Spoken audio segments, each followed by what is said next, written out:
La hematopoiesis es un proceso fisiológico en el cual, ¿qué se forma? El producto final es la formación de sangre, ¿no? Y dentro de la sangre, ¿qué elementos hay? Los elementos sólidos, celulares, glóbulos rojos, glóbulos blancos, plaquetas. No así del plasma, solo se encarga de la formación de los elementos formes de la sangre. ¿A partir de qué? A partir de una célula o un precursor común llamado estencel o célula madre. Esa célula madre tiene muchos nombres, tiene forma de clones, de clona, hemocitoblasto, célula troncal, totipotencial, entario, etc. Se queda con el nombre estencel o célula.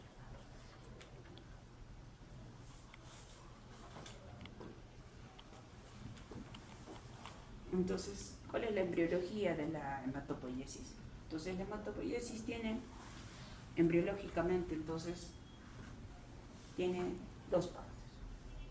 Tiene una parte extraembrionaria y una parte embrionaria. Extraembrionaria, ¿por qué? Porque se da fuera del embrioncito. ¿Dónde? En el saco uterino. Entonces, en este saco uterino están las células madre primitivas que van a dar origen a estas células. ¿Ya? Aquí están entonces las células primitivas del saco uterino. ¿Y a qué día se les da? Días nada más, 19, 20 días, que en semanas sería más o menos 2.5 a 4 semanas. Ahí todavía entonces es embrioncito. Para luego pasar al dentro del embrión. ¿Dónde específicamente? En la aorta gonadal mesonéfrica. Entonces, en esta aorta gonadal mesonéfrica primitiva, aorta, entonces, se va de estas células primitivas que están en ese uterino, ya se introducen en la aorta gonadal mesonéfrica, dando origen entonces a estas células madre, ¿ya?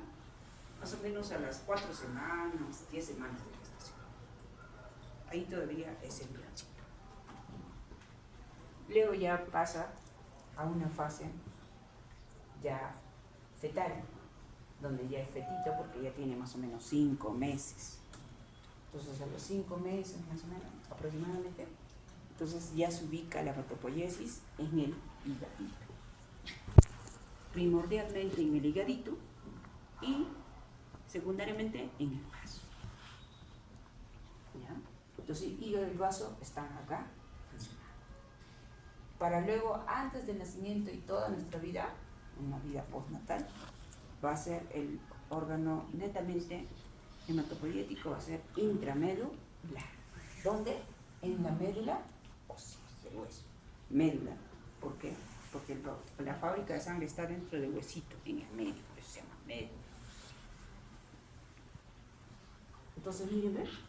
Entonces, en la época prenatal, los órganos hematopoyéticos son estos: vaso, ganglio linfático. Postnatal, solo médula. Quiere decir que la hematopoiesis en nosotros ahorita es netamente intramedular. Eso es lo normal.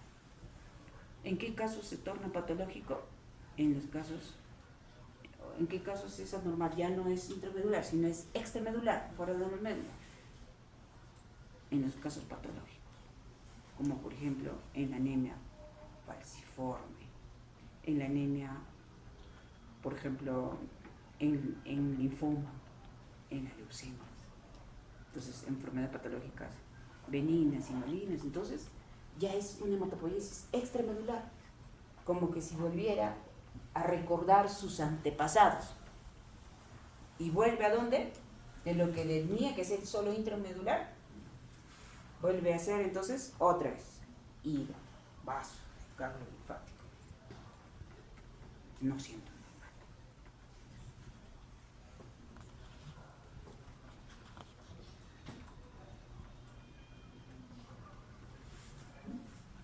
Entonces,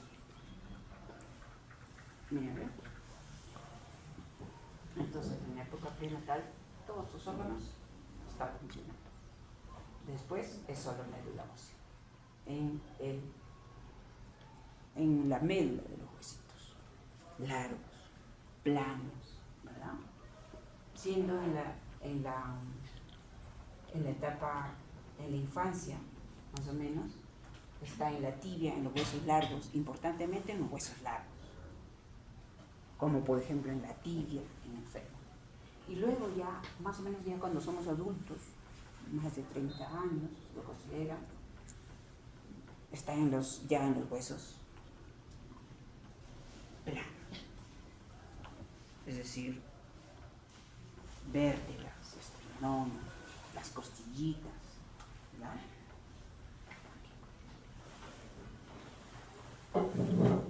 Entonces, la hematopoiesis entonces la podemos dividir entonces en hematopoiesis en fases mesoblásticas, porque se da origen en el saco embrionario. Importante. También la aorta ganosa mesonéfrica, ¿verdad? Luego está en la fase hepática, ya la fetal. Aquí, embrionaria, embrioncito y feto. Más o menos 5 veces, hematopoiesis, entonces hepática. Y la hematopoiesis termina entonces con la hematopoiesis intramedular. En la hematopoiesis mesoblástica, en la primitiva, en la mesoblástica, especialmente se da entonces una intensa eritropoiesis inicialmente. Producción de glóbulos rojos, precursor eritropoyético. Luego en la segunda fase ya hepática, ya no solamente eritropoyética, sino granulo poyético. Y en la tercera fase ya es todo, es decir, eritropoyética, granulopoyética y trombopoyética.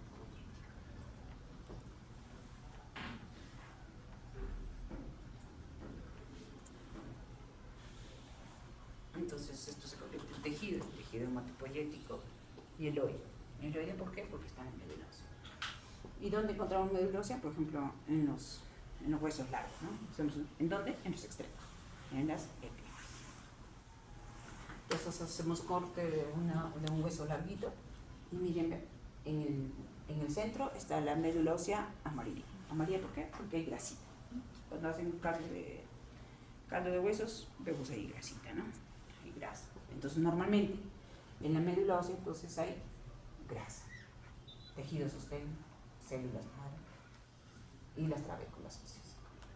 Médula ósea roja, médula ósea amarilla, roja de sangre. ¿Dónde se produce la sangre?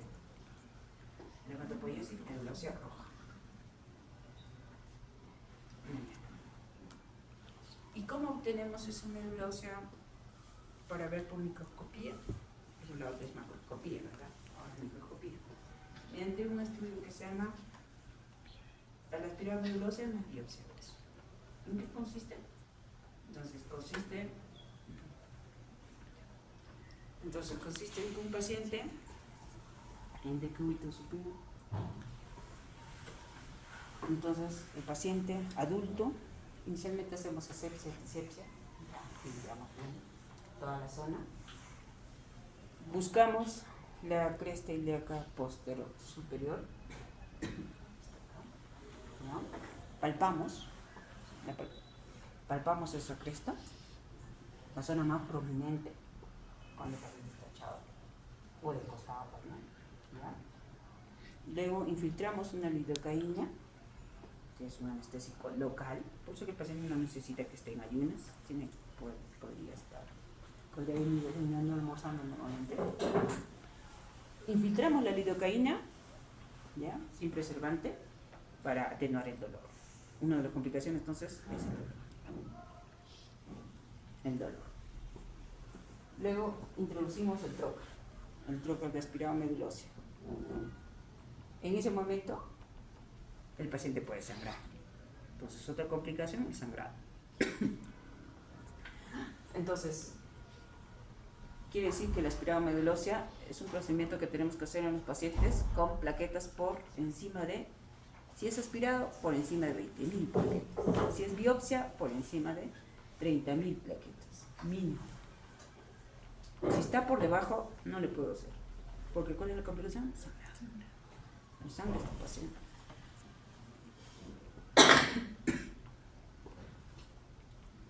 Entonces, tengo que tener cuidado con esas complicaciones. ¿Ya? Muy bien. Luego de que está la aguja de aspirado, enrosca con una jeringa de 20 o de 10 cc, se enrosca, y con una jeringa de 20 aspiro la sangre médula, digamos.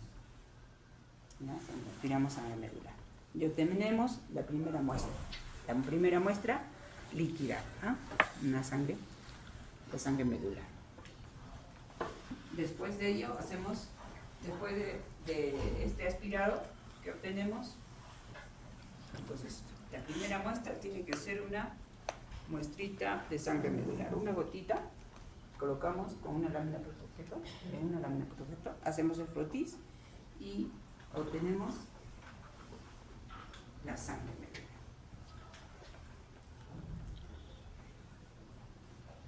Y ya obtenemos nuestra muestra, ¿no? Varias muestras de aspirado de sangre medular. Posteriormente, después de haber sacado la primera muestra, hacemos la biopsia. Ingresamos con la aguja más o menos unos 5 a 7 centímetros, la aguja mide 10 centímetros de largo, introducimos y sacamos un cilindro óseo de 1 centímetro a 1,5 centímetros más o menos. Tiene que ser una buena muestra. Entonces obtenemos la segunda muestra sólida.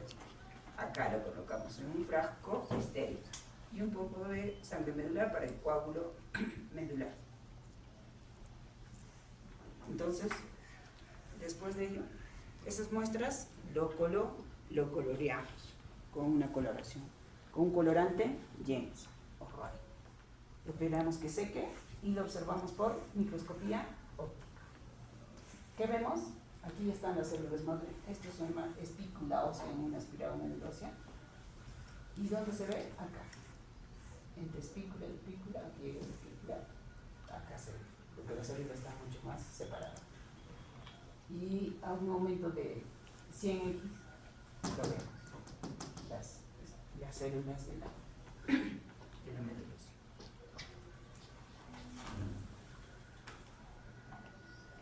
Y la otra muestra de la biopsia, entonces obtenemos un huesito medular.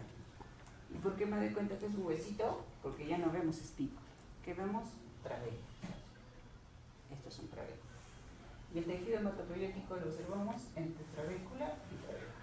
¿Qué hay? Gotitas de grasa. Y este es el tejido hematopoyético. Aquí están las células madre, están los precursores hematopoyéticos. Tanto eritropoyético, granulocítico, trombopoyético. Entonces,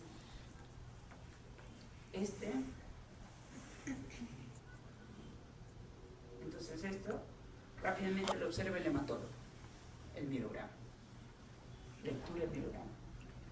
Y lo observa el anatomopatólogo.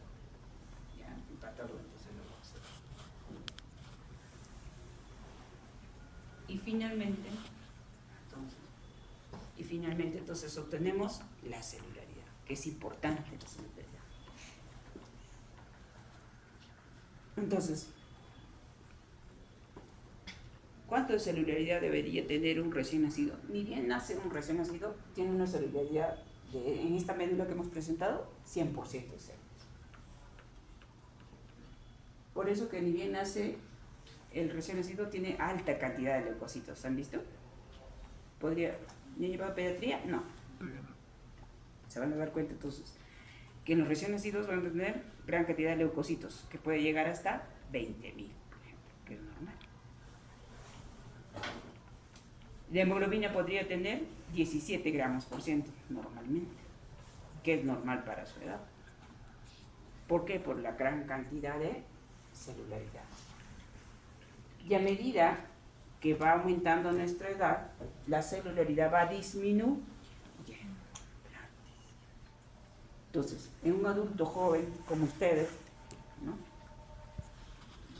ahorita su celularidad debería estar en unos 75% de celularidad para formar leucocitos de 4.000 a 10.000, para formar glóbulos rojos de 4 millones a 6 millones, para formar plaquetas de 150.000 a 300 millones. Ustedes necesitan esta celularidad. ¿Y qué pasa si la celularidad baja para la edad del adulto joven? Por ejemplo, si está por debajo del 75%, ¿qué pasaría? ¿La lista?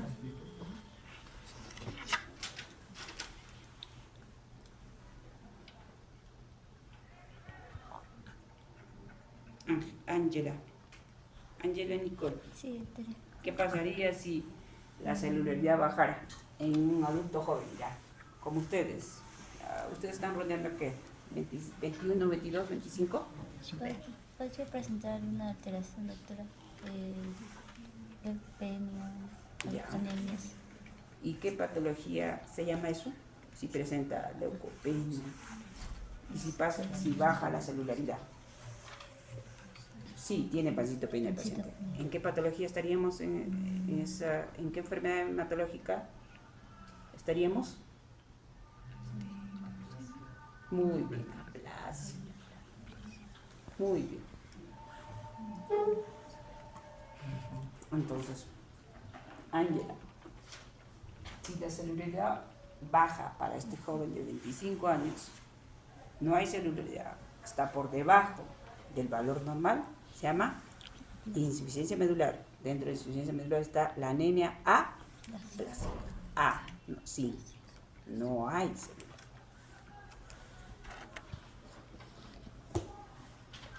Y en el adulto mayor, más de 60 años, entonces en la vejez, la celularidad aún más baja, por debajo del 25%. Entonces, ¿cuándo llamamos anemia aplásica entonces? Cuando hay debajo de 25% de celularidad, se llama anemia aplásica. ¿Ya? Entonces, un joven, si viene con pancitopenia y signos y síntomas relacionados a esta leucopenia, a esta anemia, a esta trombocitopenia, y sin blastos leucémicos, yo sospecharía anemia aplásica. Y más si el anatomopatólogo me dice, ¿sabe que este joven tiene una celularidad por debajo de 20%? Ya, porque un paciente con anemia aplásica.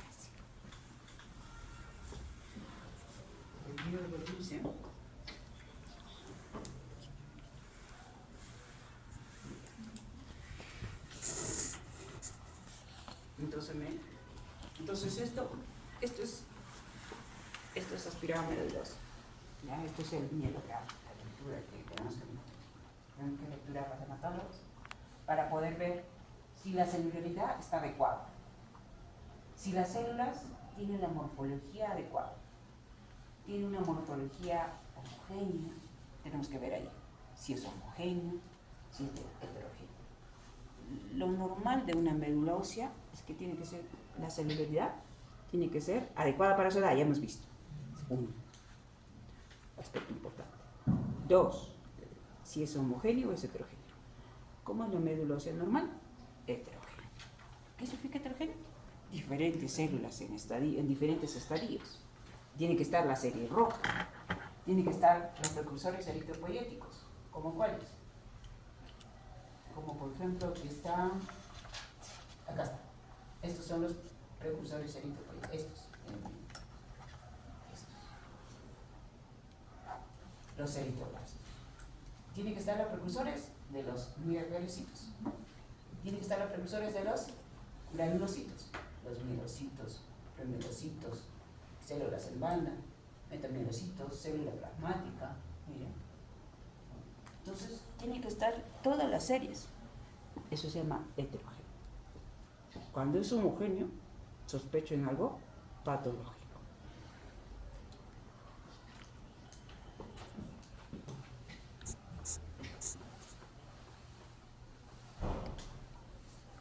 Miren, entonces, comparen esta médula ósea normal con este. ¿Qué les parece? Más homogéneo.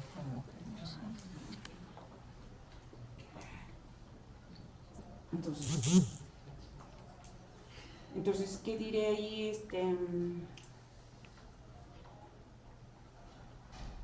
Kimber, ¿cómo estará la celularidad? Está alterada. ¿En qué aspecto? En la parte de homogeneidad que está bien el paciente. Claro. Entonces, en estos casos, ese es un caso, es una medula ósea hipercelular para la edad del paciente. Es una medula ósea homogénea, que no debe de ser así. Algo está pasando. Demasiada producción. ¿En dónde? La médula ósea. ¿De qué? De células.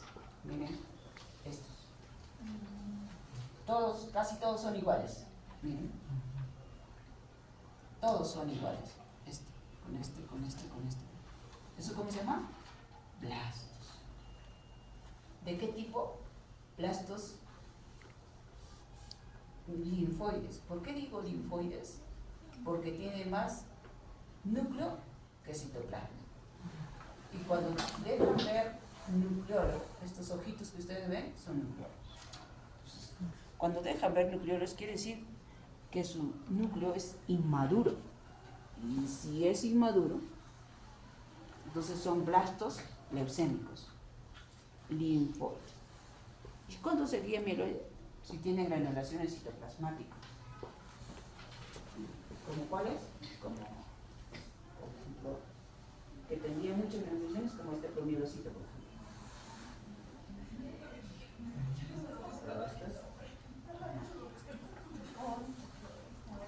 Entonces, eso es un paciente, es un aspirador de médula ósea de un paciente con leucemia aguda.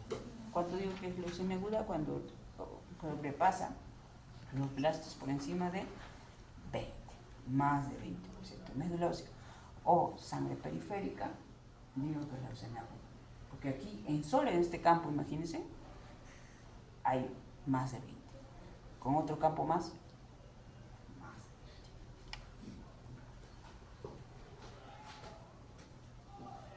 Entonces, en este paciente, miren, hay escasos, ni siquiera hay precursores de eritropoyéticos, ¿verdad? A lo mucho pero lo demás son mamografía. Pero no hay precursores eritropoyéticos, no hay precursores megacariocíticos, granulocíticos, nada. Entonces, ¿qué hace el paciente? Entonces, hace neutropenia, anemia, trombocito, que es lo característico de un paciente con leucemia. Y los blastos tienen que decir, más de 20%. Entonces, el paciente con leucemia aguda, entonces, infiero, tiene signos y síntomas de la anemia, fatiga, pánico, ¿verdad? Dolor, trombocitopenia, sangrados, de mucosas, de piel y mucosas, ¿no? Epistaxis, equimosis, petequias, púrpuras. Y de la neutropenia hará fiebre.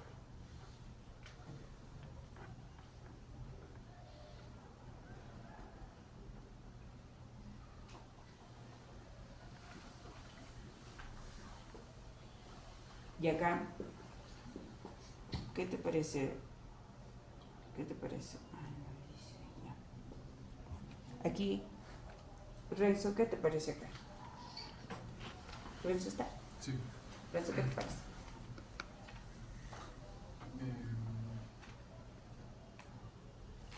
¿Qué te parece en la celularidad? En el aspecto. En el aspecto, de diferentes formas, vamos a ver heteromorfología, pero no se ven los diferentes patrones que lo vemos en una normal, ¿no? Solo vamos a ver blastos y bueno, los morados, no sé qué son. Estos. Sí. Que son proliferación de qué? De células plasmáticas. ¿Nos recuerda las células plasmáticas? Miren. ¿Dónde están? En una médula ósea normal, así son las células plasmáticas.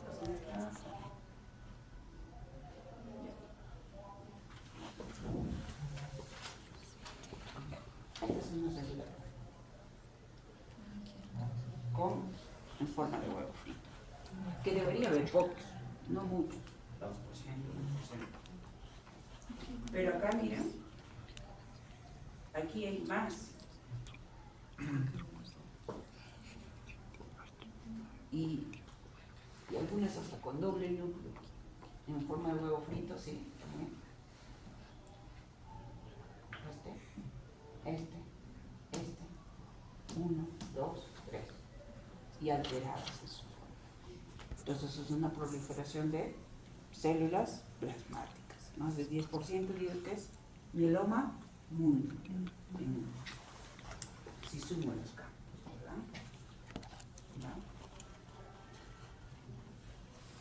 Entonces, el paciente con mieloma múltiple, ¿qué es mieloma múltiple? Entonces es una proliferación clonal alterada de células plasmáticas en ¿dónde? En la médula ósea. Entonces, si estas células plasmáticas proliferan en cantidad en la médula ósea, ¿qué hace? Activan a las células, a los macrófagos de la médula ósea, a los osteoclastos, produciendo ¿qué? Resorción ósea, aumentando por tanto el calcio, dando osteoporosis, fracturas patológicas en jóvenes, 40, edad media más o menos 40, 50. Y en adultos mayores, ni qué decir, ¿no? En adultos mayor difícil que puede decir, porque el viejito ya tiene dolor de hueso, osteoporosis ya tiene, pero un joven de 40, 50 no. Más fácil de poder diagnosticar. En cambio el abuelito pobre, ya lo ponen en silla de ruedas, ya, ni cuenta, ¿verdad? Pero he visto mielomas múltiples en pacientes jóvenes, 40 años, ¿no? Con osteoporosis y fracturas patológicas. ¿Por culpa de qué? De la proliferación de células plasmáticas que activa a los osteoclastos, produciendo destrucción de hueso y menos producción de osteoblastos, formadores de hueso. Entonces, ¿qué clínica va a tener el paciente? Entonces, el paciente va a tener entonces los síntomas de anemia, porque va al proliferar las células plasmáticas no va a haber entonces producción importante de la serie eritropoyética, dando al paciente anemia. Entonces uno de los síntomas del paciente es anemia. Lo otro son afectación renal. ¿Por qué renal? Porque estas células plasmáticas antes fue linfocito B. Primero fue linfocito B, luego fue célula plasmática. Cuando entra un tejido son las células. ¿Y la célula plasmática qué hace? Secreta inmunoglobulinas. Especialmente la de tipo IgM.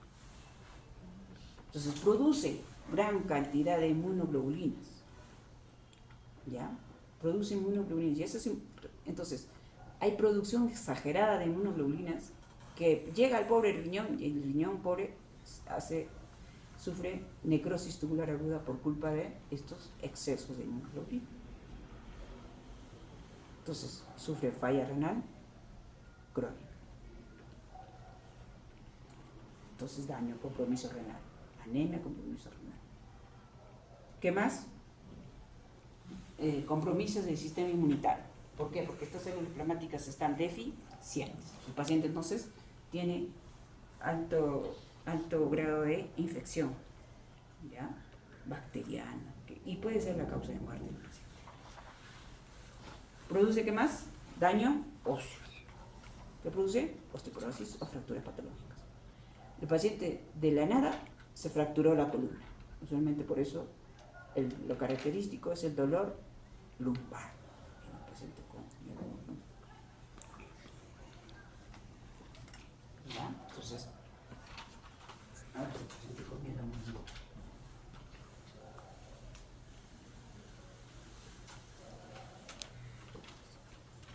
Y aquí, más bien ya vemos una enfermedad hematológica benigna, donde hay proliferación exagerada de megaloblastos.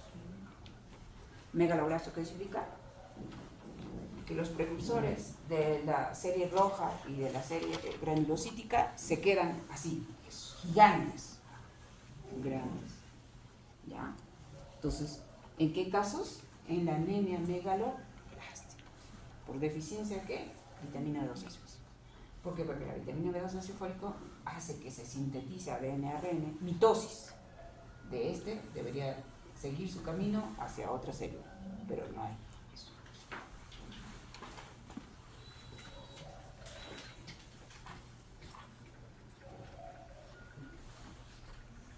Entonces, miren, entonces el tejido hematopoyético, entonces, es muy importante saber el tejido hematopoyético, su microambiente, ¿ya? Un microambiente del tejido.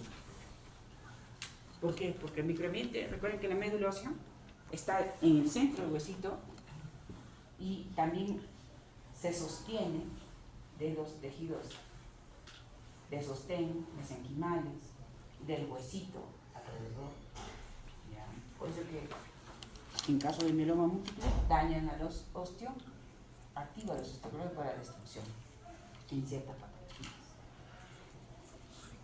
En las leucemias, cuando hay producción exagerada de blastos, hay dolor óseo también. Por eso que lo característico del paciente con leucemia es doloroso. ¿Por qué? Porque daña al huesito, al tejido que está ahí. El tejido hematopoyético, ¿dónde está? En el centro. Se llama médula. Entonces, estas células que se originan en la hematopoiesis se originan a partir de una célula madre, un stem cell. Ese stem cell, entonces, usualmente estas células están en reposo.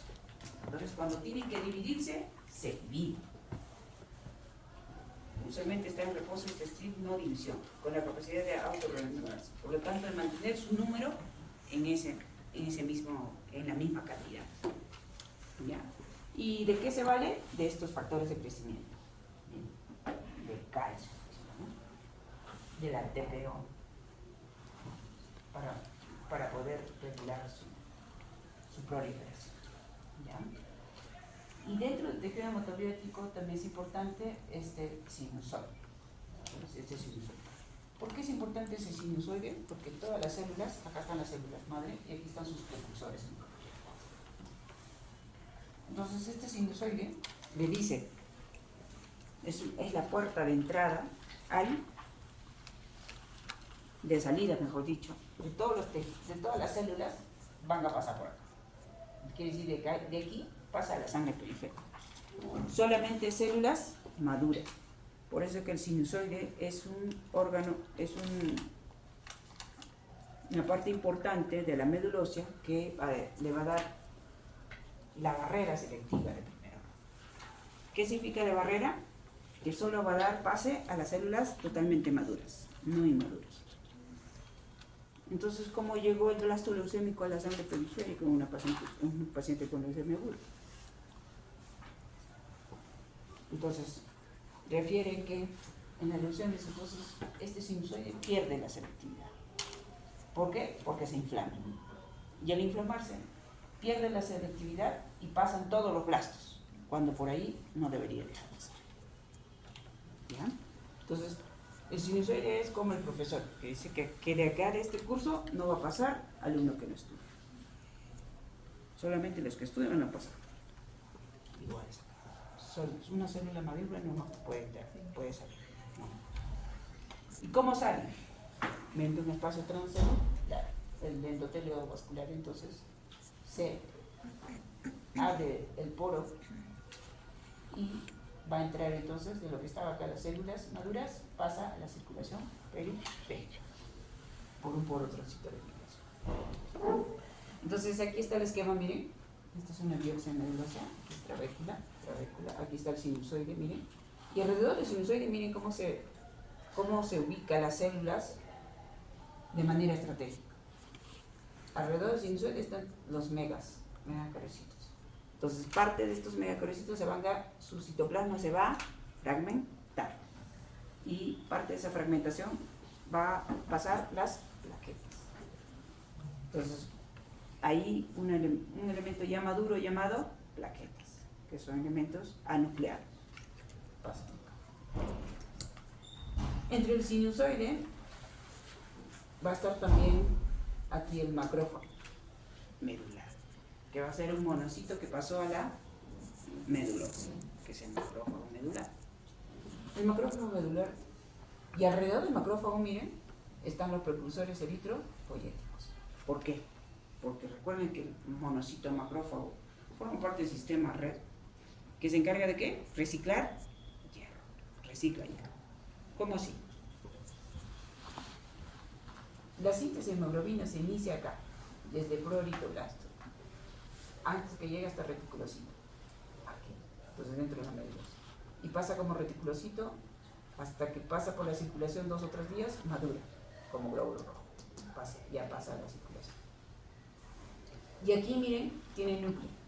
Mientras tenga núcleo un precursor eritropoyético, se puede sintetizar hemoglobina. Cuando ya no tenga núcleo, ya no se sintetiza hemoglobina. Entonces, aquí ya se ha sintetizado el grupo M.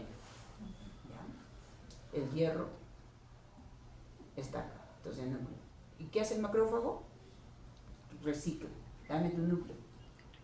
Recuerden que antes de pasar como reticulocito, tiene que quitarle el núcleo. Y acá, entre la trabécula, en las marginizado, se encuentra la zona mieloide. Los elementos granulocíticos, ¿ya? Los promielocitos, metamelocitos.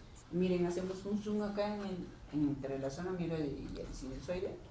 Y aquí están los promielocitos, metamelocitos, células en banda. Espérate, tú estás como banda, le dice. Tienes que pasar mínimo como neutro.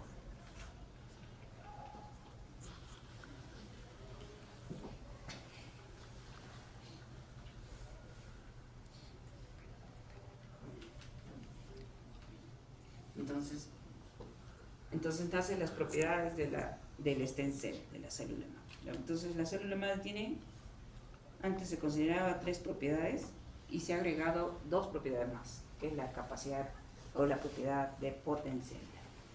¿Qué significa? En el cual la célula madre tiene capacidad de restaurar el tejido hematopoyético. ¿Ya? ¿En qué casos, por ejemplo, lo restaura? En un paciente, por ejemplo, con un cáncer sólido donde se donde se irradia con radiaciones o con quimioterápicos que dañan las células madre. Entonces, una sola célula madre tiene capacidad de restaurar todo ese tejido hematopoyético, otra vez. Y la plasticidad o transdiferenciación consiste en que esta célula madre tiene capacidad de diferenciarse no solamente en tejido en células sanguíneas, sino también en otras células, cardíacas, hepáticas, hasta dentarias, ¿no? Por eso que hoy en día los odontólogos utilizan células madre para poder dar origen a los pacientes chimuelos, para originar otro diente. Imagínate, ¿no? Entonces ahí nace la aplicación de la célula madre. ¿En qué aplicamos entonces las células madre? En el trasplante de precursores hematopoyéticos en pacientes con leucemia aguda, hacemos trasplante, ¿no? Se restaura ese tejido hematopoyético con un donante hacia el hospedero, utilizamos sus células madre y reconstituimos otra vez. ¿Ya? En la medicina regenerativa, ¿no? Por ejemplo, el paciente chimuelo que ha perdido su diente, entonces se coloca células madre y genera un nuevo diente. En la terapia génica, ¿para uso de qué? De nuevos anticuerpos monoclonales. O sea, se utiliza células madre. ¿Qué anticuerpos monoclonales, por ejemplo? El rituximab, el bevacizumab, ¿verdad? Los reumatólogos utilizan bastante, los oncólogos también, hematólogos también. Fuentes. Entonces, células madre, ¿dónde encontramos? En la médula ósea, sí o sí. Entonces, por eso que el trasplante de precursores hematopoyéticos antes se hacía haciendo aspirado médula ósea. Del donante se sacaba la célula madre y se le colocaba al paciente. Ahora ya no. Se obtiene células madre de la sangre perfecta. Se le da unas vacunitas al paciente, al donante, se les coloca una vacunita del factor estimulante de colonias, filgrastim, ¿ya? 20 miligramos subcutáneo cada 12 horas. Y esta vacunita hace que las células madre salgan de la médula ósea a la sangre periférica y se colectan uno por uno en una bolsa, como si fuera bolsa de sangre. Y se le transfunde al paciente. Y como estas células madre tienen receptores, ¿en dónde? En la médula ósea. Van hacia la médula ósea y restauran el tejido hematopoyético. Otra fuente es la sangre de cordón umbilical y placenta. Por eso es que hoy en día ya las mujeres ya no nos quedamos en casa, ¿verdad? Ahora estudiamos, servimos a la sociedad, ¿verdad? Ya no estamos en la casa. Entonces, hoy en día, con ese rol de la mujer en la sociedad, de un papel en la sociedad, ya no tienen más hijos, como antes, que tenían 10, 11, 6, 8, ya bastante. Ahora con las otras uno, porque es difícil, porque la mujer tiene que estudiar y tiene que trabajar. Entonces, guardan, entonces un hijo que sale, o ella sale embarazada, entonces guarda sus células madre de sangre de cordón umbilical y placenta. ¿Para qué? Para poder utilizarlas más adelante en una patología, para salvar la vida de ese paciente. Por eso es importante guardar. Porque si el niño tiene leucemia aguda, se le puede hacer trasplante con estas células madre de cordón umbilical y placenta. Y se puede guardar estas células madre mediante criopreservación, ¿no? Ya hay bancos de sangre de cordón umbilical y placenta. Hay bancos en Lima, se paga en dólares, ¿no? $150 anuales. Y es sencillo, porque ellos mandan todo el kit para poder solo juntar las células madre de esta sangre de cordón umbilical. Se manda un kit y el ginecólogo hace todo el traspaso de esta sangre de cordón umbilical y placenta, se manda en ese kit y ella se encarga de recolectarlo.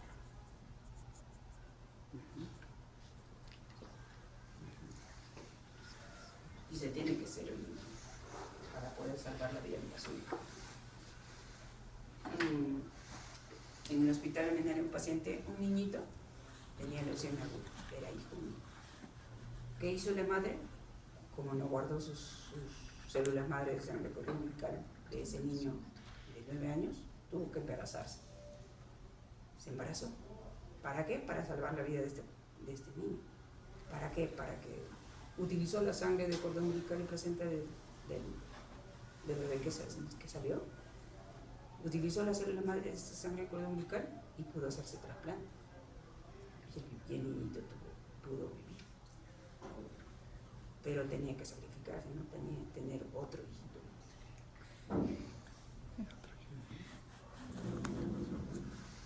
Claro, porque ese trasplante de esas células madre podría salvar a ese niño. ¿En qué patologías? En patologías hematológicas benignas, en inmunodeficiencias, por ejemplo, se hace trasplante de estas células madre. En leucemias, ni qué decir. En mielomas, ni qué decir. Entonces, imagínense. Invertir en estas células madres para más adelante, vale. Ustedes tienen que saber. Y más esos médicos, ¿no?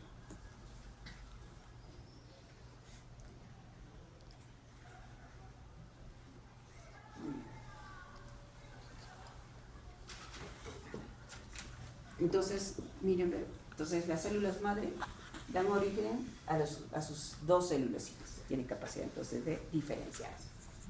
En este progenitor común mieloide ya está muy fuerte. Miren, todas ellas dan origen, todo esto se da en la médula. Y aquí está el sinusoide. El sinusoide le dice, solo tienes que pasar como plaquetas, como glóbulos rojos, como basófilo, nitrófilo, xenón, linfocito maduro. Que linfocito maduro. Y cuando pasa un tejido a ciertas células, tiene autonomía. Por ejemplo, el monocito, cuando pasa un tejido, por ejemplo, en la médula se llamará macromedular, ¿sí? Y este progenitor común linfoide pasa directamente como célula mastocito. Y la célula mastocito está donde, debajo de la piel y en todas las mucosas de nuestros tejidos. ¿Ya? Y esto lo hemos visto en qué casos, en casos de hipersensibilidad tipo, en el cual tiene receptores para IgE que se unen a los alergenos, ¿verdad? Y generan degranulación de estos mastocitos, liberación de histamina, sustancias vasoactivas, ¿no? Que genera múltiples respuestas a nivel respiratorio, broncoespasmo, cardiovascular, vasodilatación, ¿verdad? Hipotensión. Un ejemplo claro es la anafilaxis. Este mastocito es el responsable. El responsable de la presente tipo 1, aquí está el eosinófilo, aquí está el eosinófilo. ¿Ya? En cambio, los neutrófilos son células de primera línea de defensa, que nos defiende rápidamente ante una infección aguda y especialmente bacteriana. Entonces, todos estos tienen capacidad de poder fagocitar, de poder cargar y eliminar a la gente. Y el glóbulo rojo, entonces, se encarga de ¿qué? Del transporte de oxígeno. ¿Gracias a qué? Que ya se ha producido entonces la síntesis de hemoglobina. ¿En dónde? Acá, arriba. Llega como glóbulo rojo maduro, ya, así puede transportar entonces gases, ¿no? Oxígeno a los tejidos y CO2 hacia el pulmón. Una célula anuclear, otra célula anuclear llamada plaquetas. ¿Las plaquetas de qué se encargan? La plaqueta se encarga de la hemostasia primaria, es decir, forma de cuadro. ¿Y los monocitos de qué se encargan? Monocitos con linfocitos. Esto se llama inmunidad innata. Inmunidad.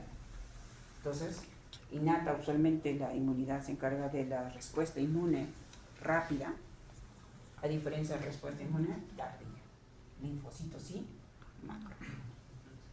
Ajá. Y aquí están, miren, inmunidad innata, los linfocitos natural killer, los linfocitos asesinos que matan a cualquiera. Y estos linfocitos pequeños se diferencian del linfocito B, parte de la inmunidad adaptativa de tipo humoral.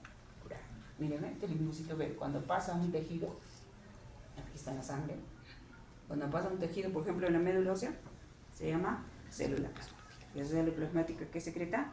Humores, ¿verdad? Inmunoglobulinas. Y el linfocito T forma parte de la inmunidad adaptativa celular. ¿Cómo nos defiende el linfocito T? ¿Produciendo humores? No, ¿verdad? Secreta factor de necrosis tumoral e interleuquinas. Desde el medio B.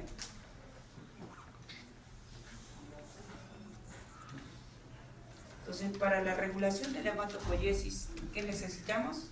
Necesitamos entonces elementos que hagan madurar desde célula madre hasta células maduras, hijas. ¿Qué necesita? De la eritropoyetina, de la trombopoyetina, ¿verdad? De las citoquinas inflamatorias, imagínense, también necesita. Aquí están interleuquina 3, interleuquina 1, factor de necrosis. ¿Y qué más? Genes reguladores. Genes reguladores.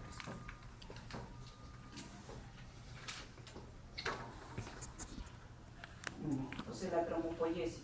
¿Qué es la trombopoiesis? Es la maduración de los megacarocitos para dar origen a las plaquetas. ¿Ya? Entonces,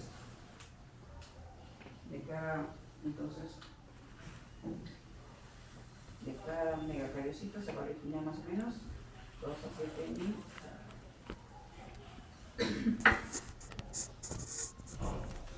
La eritropoiesis. Entonces, la eritropoiesis es la formación entonces de las células hijas llamadas glóbulos rojos. ¿A partir de qué? De la célula. Desde la célula madre hasta un proeritoblasto, miren, aquí intervienen citoquinas reguladoras, como por ejemplo, ¿cuál?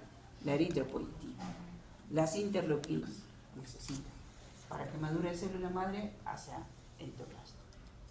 Y del eritroblasto hacia reticulocito necesita factores de maduración. ¿Como cuáles? Vitamina B12, ácido fólico, vitamina A, zinc, cobre, cobalto, vitamina C, ácido fólico. Todos los elementos necesita de aquí a acá. ¿Ya? Y desde el proeritroblasto hasta antes de ese reticulocito tienen núcleo. Pierde su núcleo, ¿verdad? Que es reciclada por el macrófago medular. Entonces, ¿cómo yo mido la tasa de eritropoiesis entonces? ¿Cómo sé que la médula ósea está produciendo glóbulos rojos normalmente? ¿Cómo lo mido? ¿Midiendo los eritroblastos o midiendo los glóbulos rojos maduros? ¿En cuál mediría? Los reticulocitos. Reticulocitos. Entonces, un índice clínico importante para medir la tasa de eritropoiesis, de cuán bien está funcionando la médula ósea o qué tan mal, es los reticulocitos. Entonces los reticulocitos me sirven para saber si la médula ósea está funcionando. Específicamente, ¿cuál? ¿La leucopoiesis, la trombopoiesis o la eritropoiesis? Eritropoiesis. Entonces, estos reticulocitos, miren, son más grandes que los glóbulos rojos, como una bola. Entonces, se les colorea, en sangre periférica, se les colorea, entonces con una coloración especial llamada azul de retículo o acetilcresito. ¿Ya? ¿Y por qué le llamaron reticulocitos? Porque recuerden que antes de ser reticulocito, ¿qué era? Un eritroblasto. Y un eritroblasto que tiene núcleo y organelas. Entonces, cuando ya se transforma en reticulocito o glóbulo rojo ya maduro, pierde todo eso. Pierde núcleo y pierde organelas. Entonces, parte de estos reticulocitos lo observaban como grumitos en la médula, en un reticulocito, por eso se le llamó reticulocito, una célula que tenía restos de retículo endoplasmático. ¿Ya? Entonces, ¿en qué casos entonces aumentará los reticulocitos? A ver. Los reticulocitos. ¿En qué casos aumentará reticulocitos? ¿Y cuánto se va a lo normal? ¿En qué casos? Doctora, por ejemplo, en casos donde hay pérdidas, por ejemplo, una hemorragia, podría... Una hemorragia aguda, no, una hemorragia sí. Una pérdida de dosis sanguínea rápidamente, si la médula ósea está indemne, entonces, ¿qué va a haber? El aumento de reticulocitos. ¿Por encima de cuánto? 2%. Lo normal es 1 o 2%. Anemia hemolítica. Perfecto. Anemia hemolíticas también. ¿Por qué? Porque hay destrucción de glóbulos rojos. Y como no hay glóbulos rojos, ¿qué hace la médula ósea? Compensar, aumentar la producción de reticulocitos, que son jóvenes. Muy bien. ¿Y en qué casos estará disminuido los reticulocitos?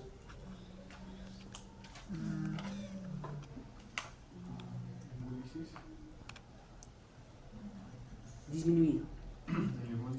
Disminuido en las hemólisis. Si el glóbulo rojo, miren, cuando sale de la médula ósea hasta que es destruido por el vaso, donde se da la hemólisis fisiológica, normalmente pasan 120 días. ¿Qué es la hemólisis? El tiempo de vida media disminuido. Este glóbulo rojo ya no vivirá 120, vivirá 3 días. Entonces, ¿qué hay? Glóbulos rojos en sangre periférica, ¿cómo va a estar? Disminuidos, anemia. Entonces, ¿qué hace la médula ósea? Aumenta la producción de reticulocitos.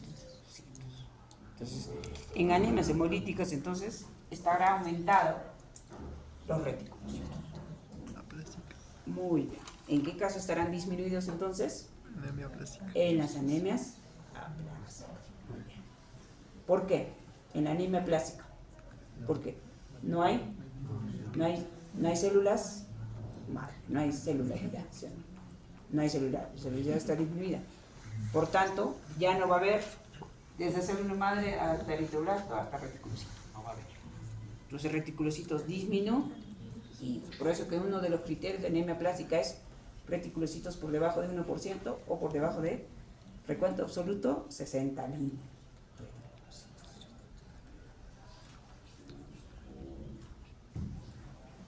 Muy bien. ¿Y la anemia ferropénica? ¿Cómo estarían los reticulocitos en la anemia ferropénica? Disminuidos. ¿Por qué disminuidos? No se dividen. Claro. En la anemia ferropénica, entonces, ¿qué necesito para pasar del proeritoblasto hasta reticulocito? ¿Qué necesito? Hierro. Si no hay hierro, ¿va a pasar eso? No. Por tanto, en la anemia ferropénica los reticulocitos van a estar disminuidos o normal.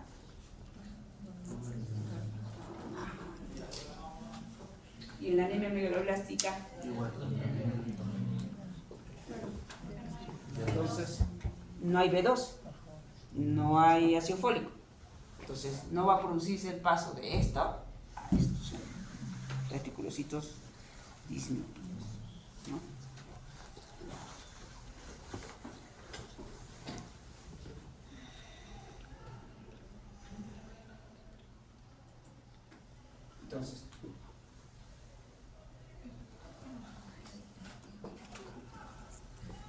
Entonces, para que pase, miren, para que pase de eritroblasto hasta antes de reticulocito, necesito elementos madurativos, B2, ácido fólicos, vitamina B2. ¿Y cómo madura el glóbulo rojo? Los precursores.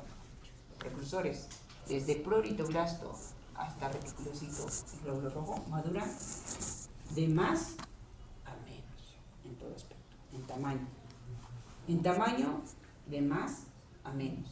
Cuanto un glóbulo rojo es más maduro, es más pequeño. Cuando un glóbulo rojo es más maduro, es más bioquímicamente incompleto. ¿Por qué? Porque cuando más maduro ya no tiene núcleo ni organelas. Cuanto más inmaduro es, tiene núcleo y organelas. ¿Dónde interviene la síntesis de la mitosis? ¿Dónde están los ácidos nucleicos? En el núcleo. ADN, ARN. Están acá. Entonces, ¿dónde actúa la vitamina B2 ácido fólico? En todo lo que tenga núcleo. Entonces, si no hay vitamina B2 ácido fólico, se van a quedar grandes. Por eso se le llama megalo. Así se van a quedar. Y por tanto ya no va a haber, o va a estar disminuido los betis. Ajá. Y la síntesis de hemoglobina, ¿dónde se da? Desde el proeritoblasto policromatófilo. Miren, aquí su citoplasma es azul. Aquí cuando ya tiene hemoglobina ya tiende más rojo, rojizo. Y cuando ya es un glóbulo rojo ya totalmente maduro, es totalmente rojo. Bueno, glóbulo rojo, rojo. Entonces, necesito vitamina B12 ácido fólico para que pase de esto. Necesito hierro para la síntesis de ¿qué? De hemoglobina. Acá. Ya no.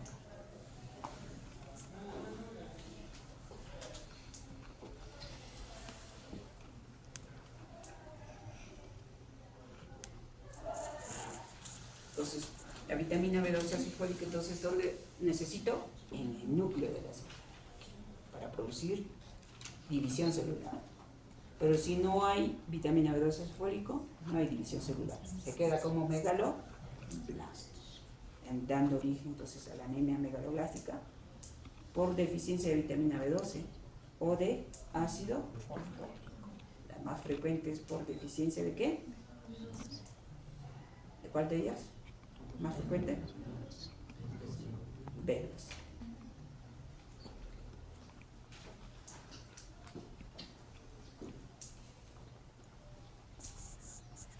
Entonces, en fisiopatología, entonces vamos a ver entonces la deficiencia de vitamina B12, entonces en la anemia megaloblástica, que va a dar origen a ¿qué?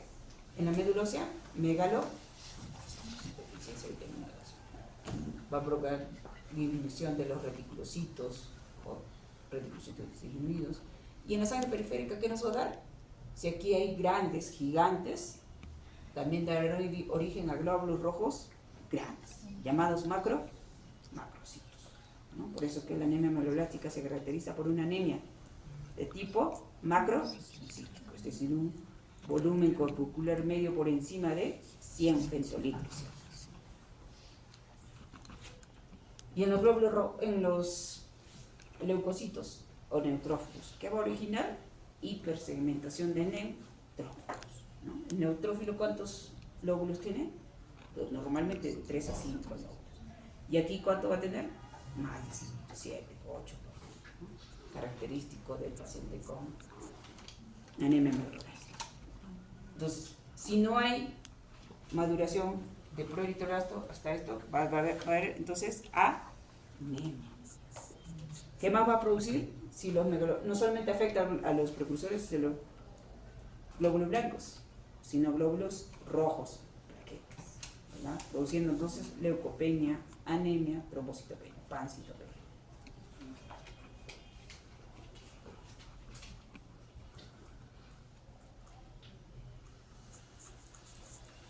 Y también debemos recordar la síntesis de hemoglobina. Entonces, la síntesis de hemoglobina, ¿dónde se daba?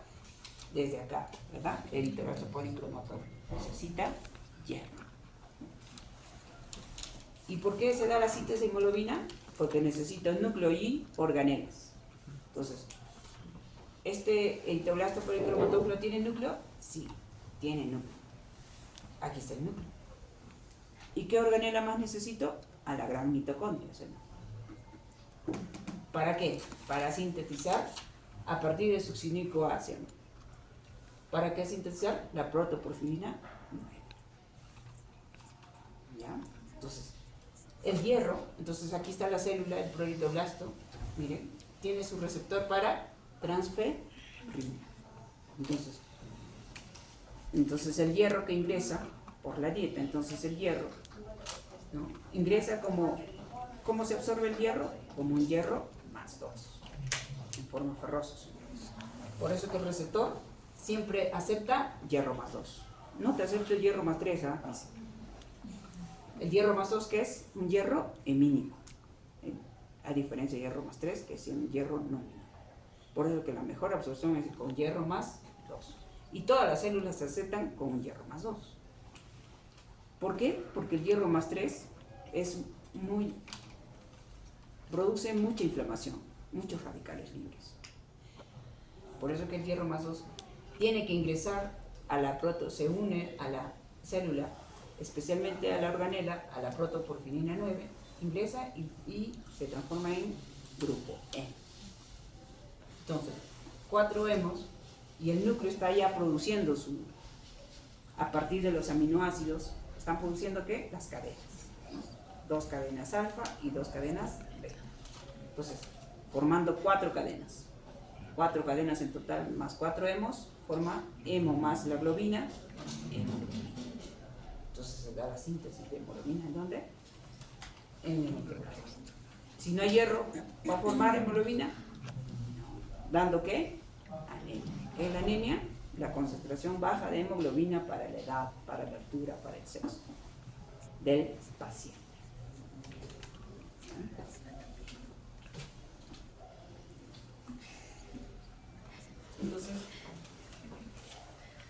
Entonces recordamos también metabolismo del hierro. Entonces, ¿cómo se metaboliza entonces el hierro para comprender anemias ahora que viene en la siguiente clase? Entonces el hierro, hay 2 tipos de hierro, hemínico y no hemínico. Hemínico significa el hierro más 2, porque tiene mejor absorción, el hierro más 3. No hemínico. El hemínico se encuentra en todas las carnes, en los alimentos de origen animal. En cambio, el no hemínico en los alimentos de origen vegetal.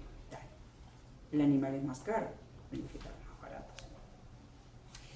Entonces, por eso en nuestro país hay mucha anemia, porque la carne es cara.